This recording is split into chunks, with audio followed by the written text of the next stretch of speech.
You are listening to the Level Up Your Gaming Podcast, Episode 9, Controlling Your Table. Today we talk about how to control your gaming table and keep your players from getting out of hand. We discuss how to engage your players in social situations, and techniques on how to move through turn order when it's not so clear how to do so. We discuss bringing new players into your game and things to consider to make it a good situation for all involved. If you'd like to participate in the discussion or leave us feedback, you can contact us at levelupyourgamingpodcast@gmail.com. Also, if you like the show, please subscribe, leave us a review, or tell a friend. Now sit back and enjoy the episode. Welcome into the Level Up Your Gaming Podcast, Episode 9. My name's Aaron. Across from me is, he's just like a conductor. He makes sure that we all hit the right notes at the table. Jared. Oh, that was so sweet. Thank you. Well, you're welcome. That's what I'm here for. I'm here to bring you up as we level up everyone's gaming. See, it's already starting early. So how you doing today, Jared? Doing great. You? Doing great. Can't complain. It's been a pretty good week for me. Hard to imagine. We usually get our venting out before we start recording. I here. know. It's like therapy. Yeah. I feel bad for the audience. They're like, well, actually, I don't, because you guys could officially say you're therapists then. Well, yeah. I mean, they probably don't want to hear about all of our problems. Nah. But anyways, before we get into the topic, if you'd like to interact with us, talk with us, send us some feedback, you can get us at levelupyourgamingpodcast@gmail.com, or go ahead and go on to your favorite podcast site, leave us a review, tell a friend, recommend us somewhere, put us on Reddit. I don't know, we're already on a couple different Reddits. Tweet about us. We should probably get a Twitter or something like that. A Twitter? Am I going to start hashtagging? I will hashtag the shit out of this world. Yeah, I'm definitely considering putting that up there and getting us going with that. Oh, also, you probably will notice at the moment that we sound a little different. Yes, Aaron. Why don't you tell them why? So me being the awesome podcaster that I am, did not realize how to work our soundboard prior to this event, and I didn't realize that I had to install a couple drivers to get it to pick up. So although we sounded great in our headphones, Sounded amazing. No, we sounded so good. This wasn't getting picked up by the computer at all, and instead my crappy computer mic was picking us up for the last couple of episodes. So, sorry. Notice a small change in the sound? Just a little. Just a little. But aside from our blunders in the past episodes, we hope that you've stuck with us and you're going to listen to us going forward. You'll be like, whoa, this sounds way better. If you can get past the terrible sound, the other topics are great. Yeah, that's what I'm hoping. You know, I mean, like, I'm just putting it out there. We should for the description of this episode, now with enhanced sound. Now in Sound-O-Vision. Sound-O-Vision. But anyways, today we're going to talk about the topic, how to control your table. And it's a fun topic because, as most of our audience has probably heard in the past, I used to be a teacher. I taught in middle school and high school, and I taught what America describes as violent youth offenders.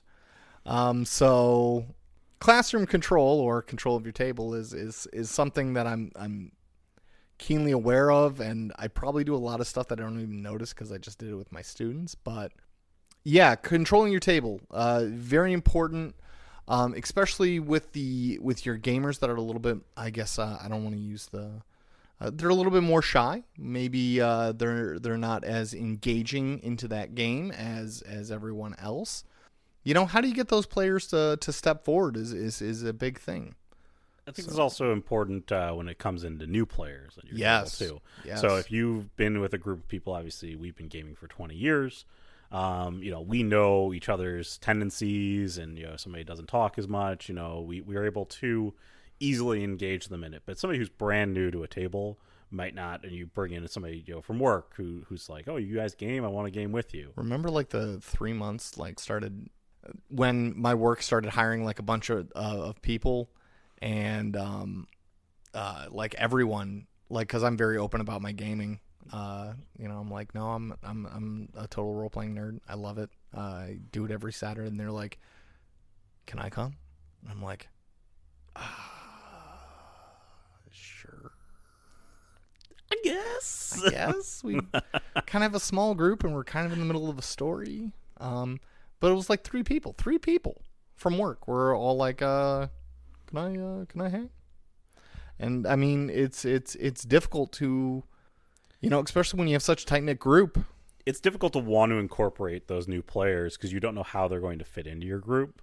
But even more so, I think your philosophy there was, I'll just run a game for us four and see how that works, because you want to make sure they're going to mesh with the group. But let's say that you do bring in a brand new player to your table. Yep.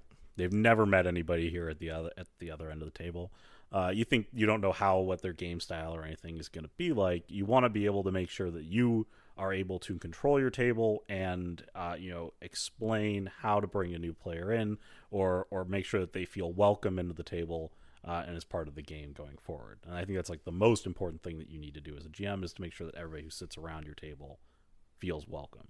Yeah, it's I think one of the first things is notifying the other players that a new person is going to be joining. I don't think a session 0 or a meet and greet is required before, because that might just make it all the more awkward.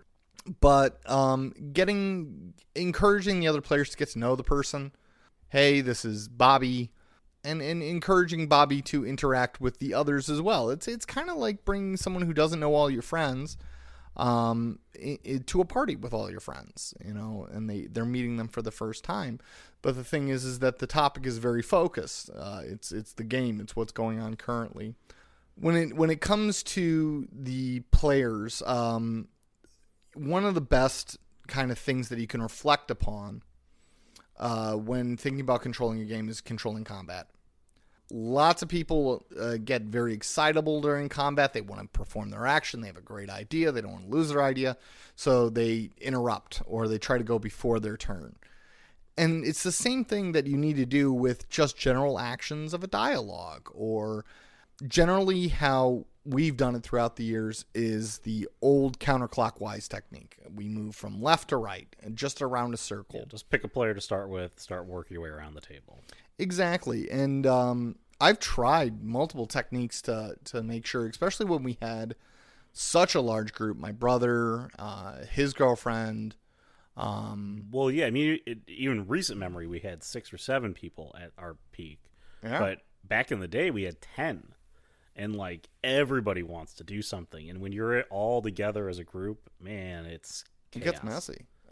So one of the things to do is, when you're working way from left to right, one of the techniques that I try to use might work for you. I found it didn't really work for me very well, is keep some sort of timer, whether or not that's on your phone, something with an audible alarm. I tried something that had an audio alarm. I found it to be extremely annoying, but I think for most people, it could be very helpful. One of the things that I will caution you, though, when that audio goes off, it's got to be a wrap up, because a lot of people, the audio will go off and be like, okay, let's wrap it up, but they keep talking for another, twice their time limit. I've seen it happen. I've witnessed it when I was at LARP. Like, they were like, okay, so that's going to be your final action, moving on to the next guy. And this person pontificated for another 5 minutes. And suddenly we're all standing around doing nothing. And that's what you have to remember, is in that dead time with your players around the table, they're doing nothing. Exactly. They're doing nothing. And when you have a group, so let's say you're working, I guess there's 2 modes of when you have to control your table. So one is your players have split up into several groups, or they're all doing their own thing. Split the party? They've split the party. That means you're going to die. And we can do something on that later about teamwork makes the dream work, Aaron. Okay, I'll remember that one, Jerry. Keep that one down in your notebook. I don't see you writing. That's right. I just sound affected me writing down this thing that I didn't actually write down. I noticed there's no pen in your hand. Yes. But anyways, aside from that, so aside from two modes, so that's the one. We're separate groups. Otherwise, we're all together. And the problem with having them all together and we could hit this more in a different podcast about what's better, what's worse, or whatnot. But when you're all together, what tends to happen is you have people who are very social, who are more social in your group, and who tend to take on a leadership role innately. And so they will start actually doing stuff and start directing how your players move and how they work through a scene, and they'll be the only one interacting with the NPC. And that's really when control is very important of your table. It's huge because one of the things that you can do in that setting, in that environment, when you've got the party together, is one of the things that it's actually contained in White Wolf's rules. It's order of actions. The first actions that will go first are mental actions. Is anyone taking a mental action? Is anyone taking a social action? And then finally the last one is physical. So that's a great way to split it up. You can always start every cycle with who's taking a mental, who's taking a social, and who's taking a physical action. And at that point with the director, if you've got someone in your table who's known for that director role, they like to tell everyone where to go and be the ship captain. It gives your other players that might not want to listen to them the opportunity to split early. And it gives them I'm going to take a physical action. Your director can't say, no, you can't take a physical action. I need to tell you where to go. No. You will get to take your social action, and you can talk with the NPC. That person is going to take a physical action that's going to occur at the end of the cycle. So they can choose what they want to do when they want to do it. So breaking up mental, social, physical, if you want to start that off at the beginning of your circle, who's going to do a mental, who's going to do social, who's going to do physical, you can do that. Again, the timer methodology.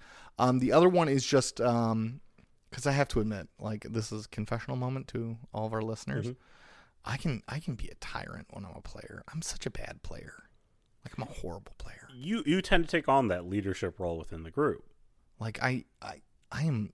I can say that as the GM who is GM for you, you tend to take on the leadership role within the group, and I see you now more really kind of catching yourself doing that and trying to take a step back and let the other players take control. Let them take control, because that's why this podcast is not leveling up your playership, because I don't even know how to be a player.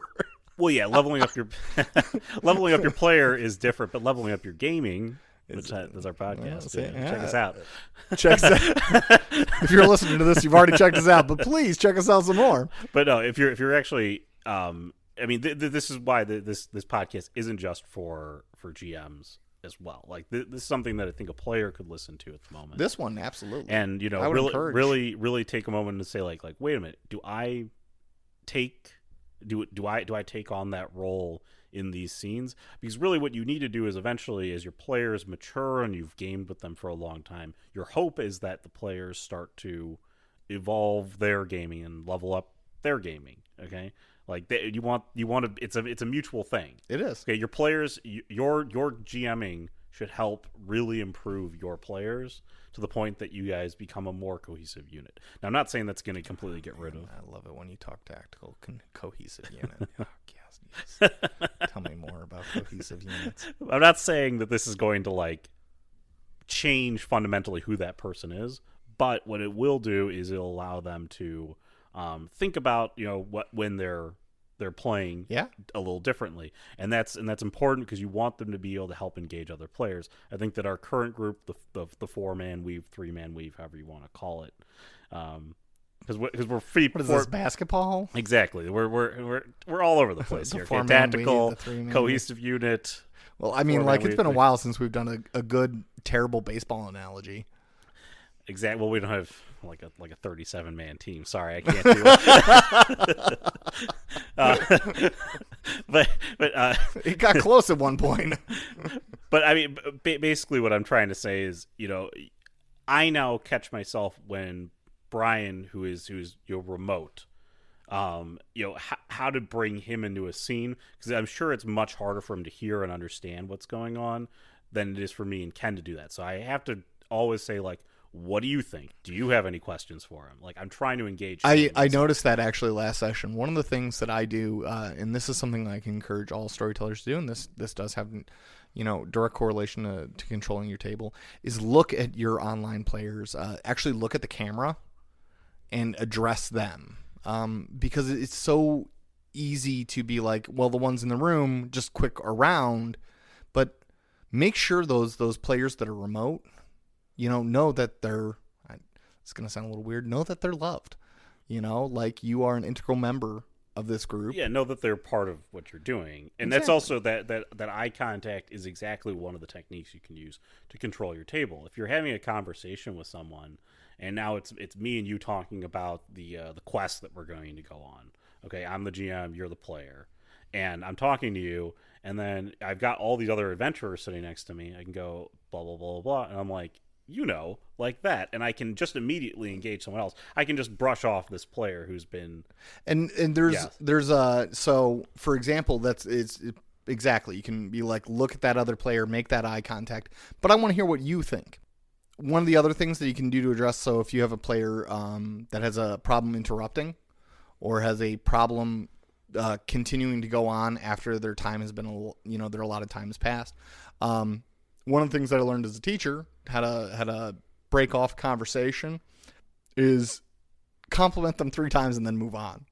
You can say, and I've done it. I've done it in corporate presentations where literally I've had to tell directors of blah blah blah blah blah. I'm like, you're awesome, fantastic, and wonderful, but I got to move on. Because they can't be mad at you after you just complimented them 3 times. And that tie, it just works. It just all works. I love that suit. But I got to go to this person. Believe it or not, it may sound silly, but it's very effective. I've done it with kids with criminal backgrounds, where they're like, and they're like, and I'm just like, you're wonderful, fantastic, and just an amazing guy. Just, you got it going on. But I'm moving on to this. So it's an effective tool. It sounds silly, but it's so effective, especially if you have a player whose feelings get hurt easily. They're a little bit more sensitive. Like, oh man, I just got shut down. But he said that my eyes are just the bluest oceans, like right before he said that. So it's all good. Because people's feelings can get hurt. And if they do get hurt, there's always the conversation outside of game, which is just critical to communicate with your players, to communicate with these are your friends, to let them know and have that open, honest discussions about things. Now I'm turning into the therapist. I know, seriously.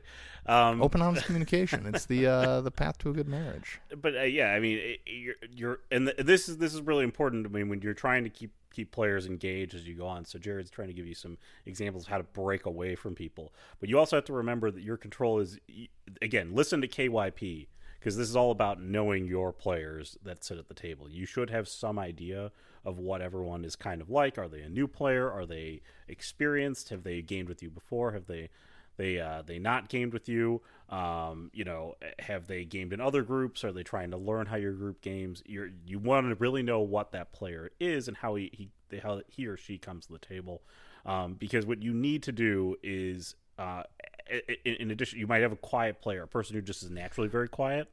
I've dealt with that in the past. The naturally quiet person who likes to sit back and observe. Mm-hmm. It is so critical that you don't let them just sit back and observe. You have to give them that moment to shine. You do. You brought that up in a previous podcast. They have to be part of the game. Otherwise, they just kind of sit back and you just kind of go, I actually was with one group that that person got made fun of for, like, outside of game, for always never taking an action. And I was always like, no, then don't make fun of him for that. Like, that's just who he is, and God damn it, give him the chance to, because this person loved sniping, loved it. Like, if they could have been a military sniper, they would have been, and they would have been great, because that person could sit in silence the entire night. But I remember in one game, I kept offering that chance to act, and he was like, he moved up to a balcony and essentially took the entire night aiming. But the thing was that I actually pushed him to action, because I was like, well, you've taken 4 rounds of aiming. That's equal to your perception roll. So that's the max amount of aiming you can do. and he took his shot. I don't remember the outcome. Wish I did. Wish I could say, like, he hit that target and it was awesome and he celebrated. But I do remember them being very pleased with the outcomes, even though they did not like being in that direct combat. That wasn't their style. They did love sitting back and taking that sniper shot and giving them the opportunity to make them special. Yeah. Make that moment where they get that chance and let them know they're not forgotten. And, other things that you can do is in that moment with that player, be like, are there any, for example, let's say if they're taking the round to aim, is there anything else you'd like to do? Would you like offering them suggestions to maybe engage them a little bit more? I'm not saying push them. I'm saying offer them the opportunity. Would you like to observe your surroundings? For me, I take great pride in finding out what my players are passionate about and learning more and trying to incorporate that. Trying to understand. Again, KYP is probably one of the quintessential conversations that we've had. For them to know what they like and enjoy, and to give them an opportunity to shine and do those things, and to know what they want to engage in and how they want to engage. Like, maybe if I had been a little bit better at that time, had I been to the caliber that I've moved to now, I would have looked up sniping. I would have been like, you know what? He loves sniping. Let's put windage in there. Let's find out rules for windage. Let's find out rules for the Coriolis effect, which are two things that very much affect a marksman's shot. And I really wish I could jump back in time and offer him that. And one of the things I think that you just brought up there where you said, I'm going to invest that time to make sure that I really get into the nitty gritty about something that somebody would like. Because you get no idea how impactful and how fun that scene could be for that one person. And again, the whole goal of gaming here is to have fun. And, we're just trying to sit down with your friends, sit down with your group, and you're trying to have a good time at the end of the day. And so you want everyone to make sure that when they walk away from the table, they feel like they had a good time doing what they did. And the reason why actually we're doing this is because I was in a recent game session. I had my girlfriend come over. She's a brand new gamer. She had never gamed before. And I said, you can try this out. I don't know if you're going to like it. I don't know if you won't like it. And we walked away from it, and I remember having a conversation in the car as we're driving back, and I'm like, that was kind of short. I don't know if I'm not sure if you enjoyed that or didn't enjoy it. And she's like, I didn't really engage with it enough to know if I liked it or didn't like it at the end of the day. And I'm like, part of that is on the GM. I'm like, the GM really does need to do a better job of, he's got a new gamer who's never gamed before at the table with a series of more experienced gamers who have gamed at the table. He's got to be very kind to you and bring you into the situation and make sure that you are fully engaged, because you've never done this before. Right. And there's a lot of hand holding, especially with, and it's such a situation that you're in, because, you were a player welcoming in your girlfriend. We both are in relationships with people who don't game. You've tried to bring Allie in, and I felt, looking back on it, I remember how I GM'd for Allie, and I almost wish that I could have done something better for her. And it's like, maybe that will present itself in the future, and I think that would be wonderful. But bringing in those new players, we both have had that experience, and I think as a player yourself, being there with your girlfriend and not being, it's as a GM, you need to realize you're the host of the party. It's weird because I'm just reflecting on the term party, like D&D party, and party, and you're the host. Exactly, yeah. I live in a world of dichotomy and loving double entendres. I know. Don't look at me. So when it, as a GM, you are a host. You're the hostess with the mostess, and not to overwhelm beginning level storytellers, GMs, DMs, but it is a lot of responsibility on your shoulder. Something that isn't normally taken lightly. You can make or break a game. Heck, a whole podcast devoted to your hobby, to where you're the head honcho in charge. It's a lot of steps, but it's the emotional outcomes when you get that. Like welcoming in a new player and someone who's never done this before. and giving them that opportunity to engage with role playing. Something that, I mean, if I could offer it to the whole world, the opportunity. I remember when I was working as a teacher, I wanted to start off a club for role playing with a bunch of kids that have gang problems. Why? Because it's a world where you can engage in the fantasy and nobody gets hurt. Most of my kids engaged in their fantasy and somebody got really hurt.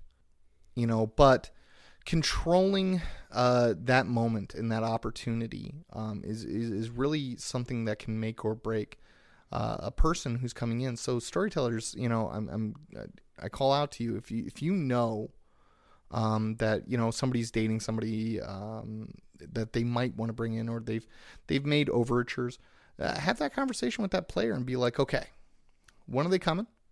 What can I do to prepare? What do they like? What are their enjoyments? And it can lead to a great moment, and it can lead to another person experiencing a hobby that we all know and we all really love. Teach a man, or give a man a fish, you feed him for a day. Teach a man a fish, you feed him for a lifetime. Exactly. Role-playing and philosophy. Role-playing and philosophy 101. Another technique, though, that you can use to... Jared hit on this in terms of order of actions or whatnot, but so regardless of how you end up doing this, if you're together in a group, it's always a good idea if somebody is engaging with an NPC who's giving you the quest, okay, to pause while they may be doing that. So if you don't want to do, I guess there's two ways you can do this. You can have a more fluid thing where everybody can kind of interject and jump in. That works better with a smaller group, I find, than a bigger group. Because in a bigger group, you don't know when it's appropriate to do that. And some people, if you have disengaged from the conversation, or your NPC has not, you're the NPC. So if you have not engaged everybody in the room who's in a bigger group, it's really, really hard to have people interject at random times. Because only the people who are actually being talked to will interject at that moment. So something that you can do in that situation, that's what we did when we were younger, is when we had the big groups, is we would just kind of go around the room and be like, okay, what do you do? And so we're having this conversation. You go, okay, pause for just a second. Like, time hasn't really stopped, but I want to know what everybody else is doing here. Yep, a good pause.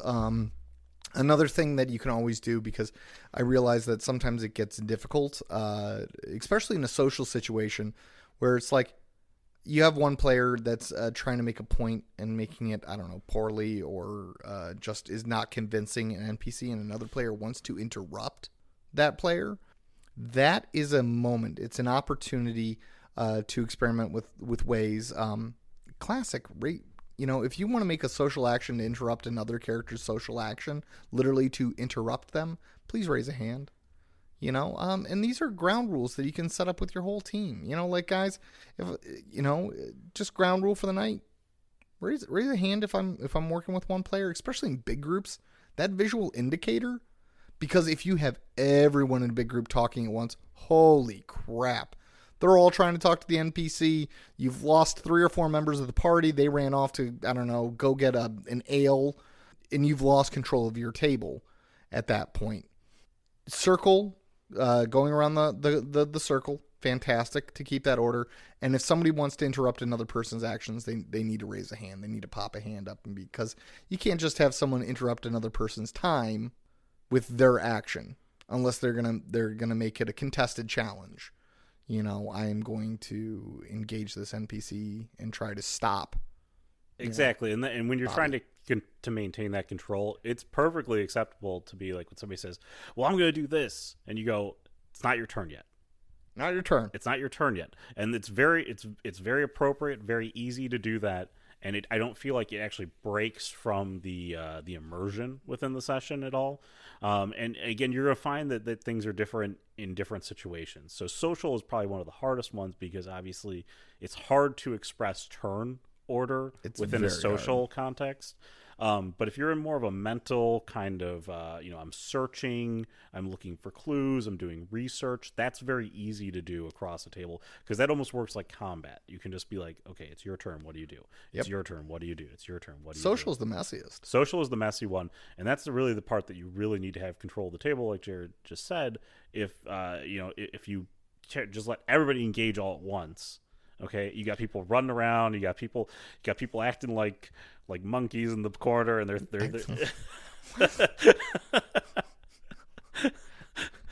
What are they doing in the corner, Aaron?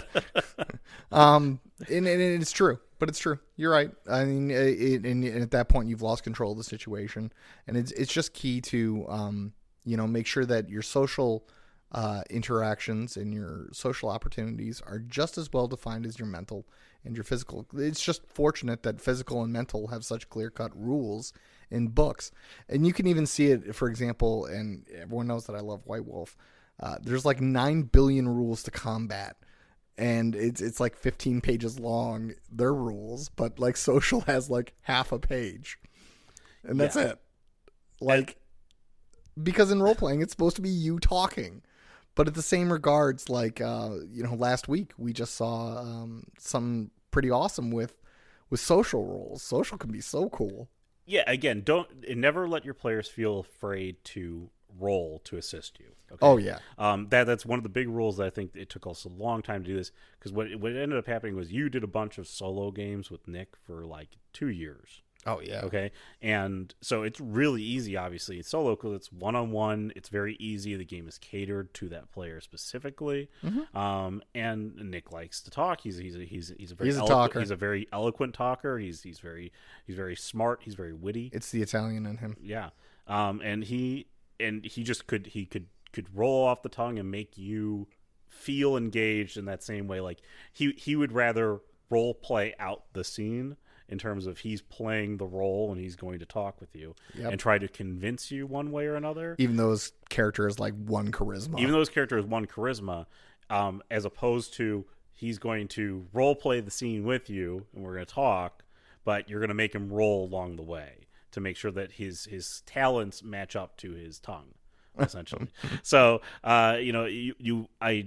in social situations, you can kind of play that as if your players do an exceptional job role playing. Mm-hmm. They're playing their role, that maybe you don't make them roll dice. Okay, but if you have a player who's just not as engaged, who's just not as good at doing that, not as witty, like I am, and you're just like, man, I really want to know, like, did this person know about the well? Okay, but this would be a really awkward question to ask. Well, then roll the dice, and I'll be able to give you an answer that's appropriate to that question. Exactly. And then don't deny players that opportunity to use the dice, because that's what they're there for. Because I may not be a witty person, but I would like to play the bard.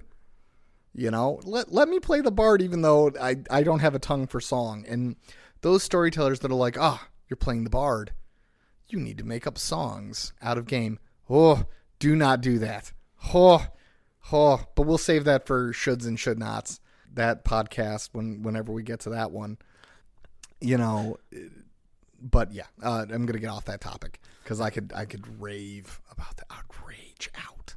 But yeah, you've got the dice, you've got all the rules. Let your players use them to engage with your NPCs. Let the players use them to engage with your scene, and that's just another way of kind of controlling your table. Where if you have a player who does have a gift for the gab, okay, don't let them be the leader and just dominate everything that happens. Okay, that's going to happen naturally. If your players want to formulate and kind of walk behind the banner of them, again, you always have to. That's fine, but you always we brought this up into letting each of your players shine throughout the game. Always find a way to make sure your players shine. And in social situations, when you're being given the quest, when you're talking to the king, when you're talking to the captain of the guard, when you're talking to the police, when you're talking to the murderer, whatever it may be, you want to make sure that all of the players feel connected in that moment. Yes. And one of the things that you can always do if you have people kind of falling off to the side is engage something to the left, to the right. That's a way of engaging them. Maybe give them more of a mental aspect to it. Okay, roll me a perception because you noticed this because you aren't talking with them. Exactly. Yes. Like, oh well, you aren't talking with this person, so clearly you're listening more to the door. Yes. You hear that door creak open, and the assassin comes out. And now that player who was not engaging is the hero. Yeah, and it gives them that. What we talk about all the time. Gives them that time to shine. Gives them that time to be, man, I nailed it last week, and that's so critical to give them. So controlling your table, one of the fundamental things. It is like all things. It is a social contract. It's a contract between you and your players. You need to have that open and honest dialogue. If you have those dominant players, you need to talk it out with them. Maybe encourage them to try a different character. Like for this game, I was very fortunate that I have good friends that kind of give me a little bit of crap when I we're very honest about the character you're playing and the characters that you usually play. I have such a tendency to play the Punisher. Yes. Oh my God. But by nature, you are very much, I'm the tactical person. I want to learn I want to do everything tactically. It's outside a game. It's just like one of your hobbies. You just love it. Tactical. Yes. But, encourage them to play a different character. Right now I'm playing a character who can't make a decision to save his life. And it's fun. It's fun. Oh my God, I'm having a blast with it because I have to roll to even see if I shoot somebody. Like in a combat situation, he's like, maybe I do this, maybe I don't. It's like that thing is going to eat you, but I could run. I could run. I could run. Should I run? Should I run? I don't know. Should I stay and fight? But again, this is something that just gets better with practice. Just trying to make a mental note of it as you're doing it. Yep. And try and make sure that you try to notice it. Maybe this could be part of your maintenance session in planning a game. Just be like, did I do a good job of engaging everyone that week? I mean, it's that kind of that like find that moment to have your other players shine. And, yep. Just self-reflect upon your session and go, wow, Jared is dominating all these conversations. The other two players are doing nothing. Like, how can I get them in? How can I do that? And it's key. It's crucial. But do you have anything else you want to add to this topic? You know what? I think we covered it pretty well. All right. I do want to do one thing though. Okay. Just because I'm Swedish or Swedish by heritage. I saw we had the listener in Sweden, so a shout out to Sweden. Hey. And after a shout out to Sweden, a shout out to Cheetos. Who doesn't love a delicious Cheeto every now and then? With the perfect crunch and cheesy flavor. Okay, I feel really bad about that. I almost feel, yeah. That was totally inappropriate to put a plug. Okay, well, anyways, we're gonna get going for this episode. But thank you for listening. Tell a friend, write a review. Hit us up at levelupyourgamingpodcast@gmail.com if you got any questions. Want to give us some suggestions for episodes that you might want to hear, some topics you might want to learn about. But for Jared, I'm Aaron. Have a good night, guys. Have a good week.